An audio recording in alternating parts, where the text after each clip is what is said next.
আজও প্ল্যাটফর্মে অসহায় মা-বাবাদের খাবার দিতে চলে এসেছিলাম। হঠাৎ করে দেখলাম প্ল্যাটফর্মের এক কোণে কে যেন চাদর মুড়ি দিয়ে শুয়ে আছে। ডাকতে লাগলাম, "ভাত খাবেন, ভাত খাবেন?" দেখি হঠাৎ করে ধড়মড় করে ঠেলে উঠলেন এক মহিলা মা। তারপর আমি তাকে জিজ্ঞাসা করলাম, "ভাত খাবেন? আমি ভাত দেবো, খেতে পারবেন?" তিনি মাথা নেড়ে বললেন, "হ্যাঁ।" পেছন দিকে একবার ঘুরে ঘুরে তাকাচ্ছেন, দেখছেন ভাত কোথায় আছে, কি বৃত্তান্ত। সেটা দেখে নিয়ে বললেন, "হ্যাঁ দাও, আমি খাবো।" এই নেন, হাত ধন, হাত ধন। আপনারা তাহলে দিয়ে যাবো খাবার আসলে। এখানেই থাকেন না ওইদিকে থাকেন?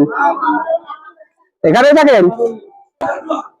হ্যাঁ যাবো, ওইখানে থাকুন, যাবো। হ্যাঁ হ্যাঁ ঠিক আছে।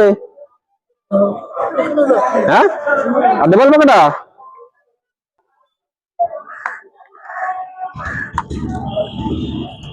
খাওয়া শুরু করেন।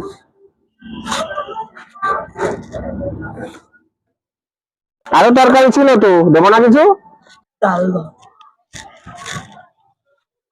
মাংস আছে, দেবো? ডাল দেবো আর একটু? বাঁধাকপি আছে, দেবো? লেবু দেবো? লেবু লেবু দেবো না? কিছু দেবো না? কি আছে, একটা মিষ্টি দেবো? ঠিক আছে তাহলে খেয়ে নেন, হ্যাঁ আসলে আবার দিয়ে যাবো।